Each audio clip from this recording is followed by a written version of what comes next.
जय गुरु जी। शुक्राना गुरु जी। अनंतम अनंतम शुक्राना गुरु जी। ओम नमः शिवाय। शिव जी सदा सहाय। ओम नमः शिवाय। गुरु जी सदा सहाय। गुरु जी के चरणों में कोटि कोटि प्रणाम और सारी संगत को जय गुरु जी। संगत जी, कल हमने अध्याय 12 की समाप्ति की थी। आज हम गुरु जी की आज्ञा से अगला अध्याय पढ़ने जा रहे हैं। पाठ को ध्यान से सुनिए और पूरा सुनिए ताकि गुरु जी की ब्लेसिंग्स आपको मिले। जय गुरु जी। शुक्राना गुरु जी। पार्वती और शिव का दार्शनिक संवाद। शिव का पार्वती को अपनी सेवा के लिए आज्ञा देना तथा पार्वती द्वारा भगवान की प्रतिदिन सेवा। ओम नमः शिवाय। हर हर महादेव। भवानी ने कहा, योगिन, आपने तपस्वी होकर गिरिराज से ये क्या बात कह डाली। प्रभु, आप ज्ञान विशारद हैं, तो भी अपनी बात का उत्तर मुझसे सुनिए। शंभु, आप तप शक्ति से संपन्न होकर ही बड़ा भारी तप करते हैं। उस शक्ति के कारण ही आप महात्मा को तपस्या करने का विचार हुआ है और सभी कर्मों को करने की जो वह शक्ति है उसे ही प्रकृति जानना चाहिए। प्रकृति से ही सबकी सृष्टि, पालन और संहार होते हैं। भगवान, आप कौन हैं और सूक्ष्म प्रकृति क्या है, इसका विचार कीजिए। प्रकृति के बिना लिंग रूपी महेश्वर कैसे हो सकते हैं। आप सदा प्राणियों के लिए जो आचरणीय, वंदनीय और चिंतनीय हैं, वह प्रकृति के ही कारण है। इस बात को हृदय से विचार करके ही आपको जो कहना हो वह सब कहिए। ओम नमः शिवाय।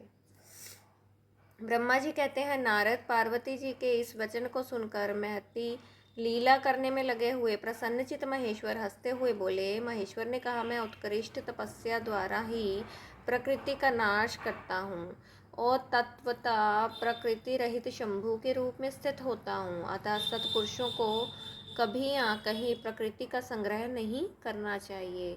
लोकाचार से दूर एवं निर्विकार रहना चाहिए। ओम नमः शिवाय। नारद, जब शंभु ने लौकिक व्यवहार के अनुसार ये बात कही, तब काली मन ही मन हंसकर मधुर वाणी में बोली।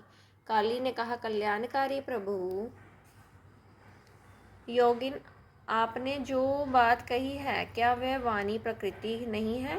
फिर आप उससे परे क्यों नहीं हो गए? क्यों प्रकृति का सहारा लेकर बोलने लगे? इन सब बातों को विचार करके तात्विक दृष्टि से जो यथार्थ बात हो उसी को कहना चाहिए। यह सब कुछ सदा प्रकृति से बंधा हुआ है, इसलिए आपको ना तो बोलना चाहिए और ना कुछ करना ही चाहिए, क्योंकि कहना और करना सब व्यवहार प्रकृति ही है। आप अपनी बुद्धि से इसको समझिए। आप जो कुछ सुनते, खाते, देखते और करते हैं वह सब प्रकृति का ही कार्य है। झूठे वाद विवाद करना व्यर्थ है। प्रभु शंभु, यदि आप प्रकृति से परे हैं तो इस समय इस हिमवान पर्वत पर आप तपस्या किस लिए करते हैं? हर प्रकृति ने आपको निगल लिया है, अतः आप अपने स्वरूप को नहीं जानते। ईश, आप यदि अपने स्वरूप को जानते हैं तो किस लिए तप करते हैं? योगिन, मुझे आपके साथ वाद विवाद करने की क्या आवश्यकता है? प्रत्यक्ष प्रमाण उपलब्ध होने पर विद्वान पुरुष अनुमान प्रमाण को नहीं सुनते।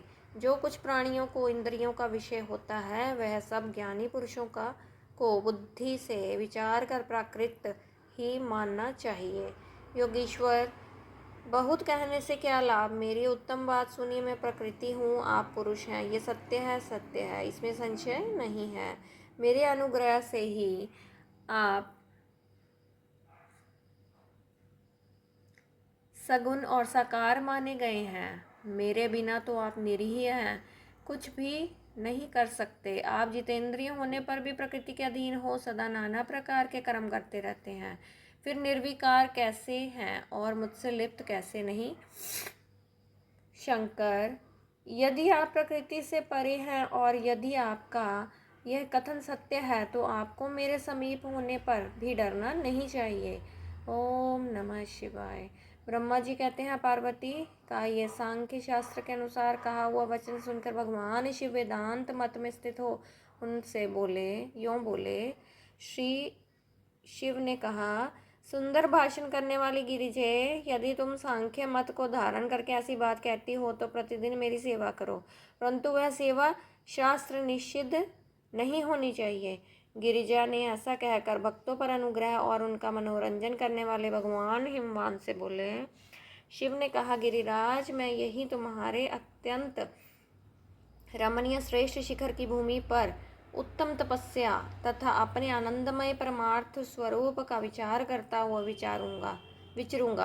पर्वतराज, आप मुझे यहाँ तपस्या करने की अनुमति दे। आपकी आज्ञा के बिना कोई तप नहीं किया जा सकता। देवाधिदेव शूलधारी भगवान शिव का यह कथन सुनकर हिमवान ने उन्हें प्रणाम करके कहा, महादेव, देवता, असुर और मनुष्य सहित संपूर्ण जगत तो आपका ही है। मैं तुझ होकर आपसे क्या कहूँ। ओम नमः शिवाय। ब्रह्मा जी कहते हैं, नारद, गिरिराज हिमवान के ऐसा कहने पर लोक कल्याणकारी भगवान शंकर हंस पड़े और आदरपूर्वक उनसे बोले, अब तुम जाओ। शंकर की आज्ञा पाकर हिमवान अपने घर लौट गए। वे गिरिजा के साथ प्रतिदिन उनके दर्शन के लिए आते थे। काली अपने पिता के बिना भी दोनों सखियों के साथ नित्य शंकर जी के पास जाती और भक्तिपूर्वक उनकी सेवा में लगी रहती।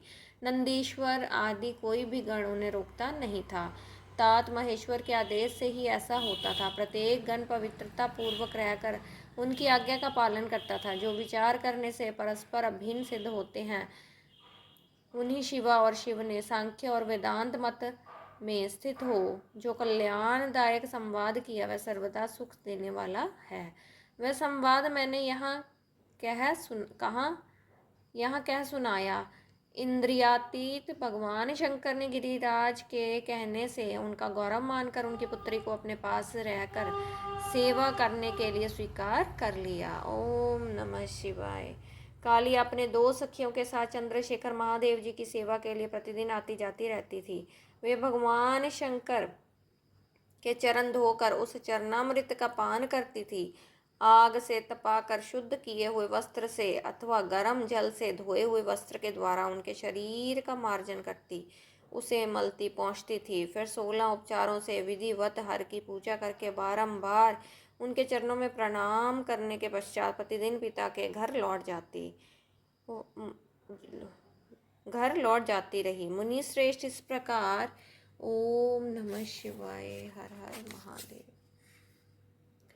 इस प्रकार ध्यान परायण शंकर की सेवा में लगी हुई शिवा का महान समय व्यतीत हो गया, तो भी वे अपनी इंद्रियों को संयम में रखकर पूर्ववत उनकी सेवा करती रही। महादेव जी ने जब फिर उन्हें अपनी सेवा में नित्य तत्पर देखा, तब वे दया से द्रवित हो उठे और इस प्रकार विचार करने लगे, यह काली जब तपश्चर्या व्रत करेगी और इसमें गर्व का बीज नहीं रह जाएगा, तभी मैं इसका पानी ग्रहण करूंगा। ऐसा विचार करके महालीला करने वाले महायोगीश्वर भगवान भूतकाल तत्काल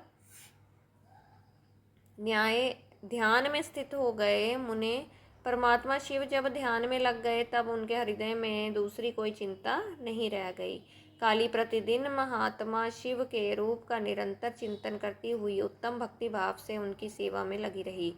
ध्यान परायण भगवान हर शुद्ध भाव से वहाँ रहती हुई काली को नित्य देखते थे, फिर भी पूर्व चिंता को भुलाकर उन्हें देखते हुए भी नहीं देखते थे। ओम नमः शिवाय। इसी बीच में इंद्र आदि देवताओं तथा मुनियों ने ब्रह्मा जी की आज्ञा से कामदेव को वहाँ आदरपूर्वक भेजा। वे काम की प्रेरणा से काली का रुद्र के साथ संयोग कराना चाहते थे। उनके ऐसा करने में कारण यह था कि महापराक्रमी तारकासुर से वे बहुत पीड़ित थे और शंकर जी से किसी महान बलवान पुत्र की उत्पत्ति चाहते थे। कामदेव ने वहां पहुंचकर अपने सब उपायों का प्रयोग किया, परंतु महादेव जी के मन में तनिक भी क्षोभ नहीं हुआ। उल्टे उन्होंने कामदेव को जलाकर भस्म कर दिया। मुने तब सती पार्वती ने भी गर्भ रहित हो उनकी आज्ञा से बहुत बड़ी तपस्या करके शिव को पति रूप में प्राप्त किया। फिर वे पार्वती और परमेश्वर परस्पर अत्यंत प्रेम से और प्रसन्नता पूर्वक रहने लगे। उन दोनों ने परोपकार में तत्पर रहकर देवताओं का महान कार्य सिद्ध किया। ओम नमः शिवाय, हर हर महादेव। संगत जी, यहाँ अध्याय 13 की समाप्ति होती है। चलिए गुरु जी से आगे ले लेते हैं। ओम नमः शिवाय। शिव जी सदा सहाय। ओम नमः शिवाय। गुरु जी सदा सहाय। गुरु जी के चरणों में कोटि कोटि प्रणाम और सारी संगत को जय गुरु जी। जय गुरु जी। संगत जी शुक्राना, अनंतम अनंतम शुक्राना ये पाठ सुनने के लिए। और कोई भी बोलने में त्रुटि हुई हो तो उसके लिए मैं गुरु जी महाराज से और संगत जी आप सबसे माफ़ी चाहूँगी। कृपा करें मुझे माफ़ कीजिएगा। ओम नमः शिवाय। शिव जी सदा सहाय। ओम नमः शिवाय। गुरु जी सदा सहाय। जय गुरु जी। शुक्राना गुरु जी। तन तन गुरु जी। बेअंत शुक्राना गुरु जी महाराज का, बेअंत शुक्राना। जय गुरु जी। संगत जी।